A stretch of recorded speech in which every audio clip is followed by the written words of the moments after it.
The ongoing U.S. gun control debate has turned its attention to what type of arms people should be allowed to bear and how they obtain them. But it would all be academic if people had the ability to bypass any restrictions and produce firearms without even leaving their homes. Well, thanks to the technological magic of 3D printing, what at first sounds like science fiction could soon become science fact. RT's Marina Potnaya reports. From the State of the Union in Youngstown, Ohio, where new workers are mastering the 3D printing that has the potential to revolutionize the way we make almost everything, to a store in Soho, New York. 3D printing technology has officially gone mainstream. The demand is much greater than our supply right now, and we're actually ramping up and expanding rapidly to meet that demand. This 3D printing company, MakerBot, opened its first retail store last year. It is selling its newly released Replicator 2 desktop for just under $2,200. Using a plastic material, the machine deposits ultra-thin layers to form any object that can be molded in software. Welcome to the world of independent manufacturing. So this stretch bracelet took about 16 minutes to make, but other objects that are a bit bigger, like this cupcake gift box, took about 15 hours of printing.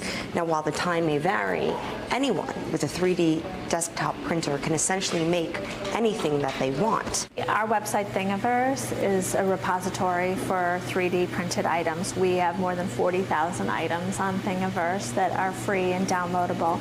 And one of our terms of service is that you cannot upload anything that is deemed a weapon. This is where 25-year-old Cody Wilson enters the picture. A group of friends and I started a project called Defense Distributed. We wanted to use a 3D printer to print a gun and release the files open source. The Texas law student has already printed a 30-round magazine and lower receiver that houses the bolt for an AR-15. And he's reportedly working on completing a rifle with a 3D printer. His blueprints for guns and gun parts are distributed for free on his website. What I'm doing is showing people, okay, this is something that can be done right now.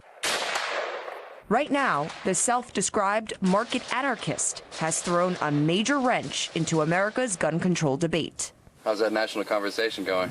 It was a debate that started in December after 20 children and 6 adults were shot dead at a Connecticut elementary school. Overwhelming majorities of Americans who believe in the Second Amendment, have come together around common sense reform, like background checks that will make it harder for criminals to get their hands on a gun. Meanwhile, just last month, Wilson became a federally licensed gun manufacturer and dealer. They're bypassing the debate. They're rendering the debate irrelevant. Whatever laws may come out of this discussion, this sort of ability to manufacture objects, including firearms, on a localized, decentralized basis means that the law really won't matter. The law may say that something is illegal, but if you can turn to a device that's on your desktop and manufacture that at will with nobody knowing that you've done so, then the law doesn't matter at all. With a reported 300 million guns in circulation, the U.S. has the highest rate of gun ownership in the world and the second highest rate of deaths by firearms among industrialized nations. And just as lawmakers are finalizing new legislation that would tighten the nation's all-too-easy access to firearms, experts claim that technology will ultimately outpace their meager efforts at gun control. Marina Portnaya, RT, New York.